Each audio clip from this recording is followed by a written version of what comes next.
I kind of gave my boyfriend an ultimatum. It started with a terrible movie night.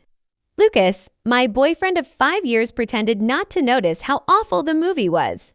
He always tries to give movies the benefit of the doubt, even when they're clearly beyond saving. Friday nights had become our ritual. 5 years together, 3 years of sharing the same apartment, the same bed.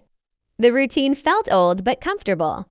So he said after a moment, shifting so he could look at me better, "Ethan and Lily had their baby yesterday." I perked up. "Oh, how are they?" Exhausted, happy, mostly confused, he shook his head. He told me he put orange juice to boil this morning instead of milk. I snorted. He laughed.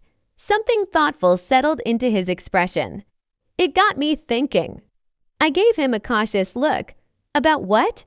Kids, he said it simply, easily, like it was just another Friday night topic. How many would you want? One day. I wasn't startled by the question. We'd skirted around it before, in vague future talk. 2 or 3. I answered. You? 3, he nodded, almost proudly. Definitely 3. Warmth flickered in my chest until he kept going. So, should we start trying? I choked on absolutely nothing. Lucas, hell no. He looked genuinely surprised. Why? You just said. I want kids, I said quickly, pressing a hand to my temple.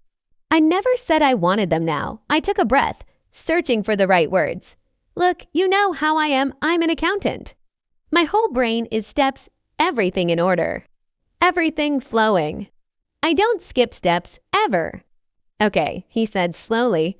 What steps are we talking about? I raised my fingers. One by one, we dated. Then we moved in. Next comes engagement. Then marriage. Then baby. That's the order. That's how it makes sense in my head. I am not under any circumstances having a baby without a wedding band. He stared at me, and I could actually see the realization hit him in layers. Like he was flipping through pages he hadn't bothered reading before. So you're saying, he paused, you want me to propose?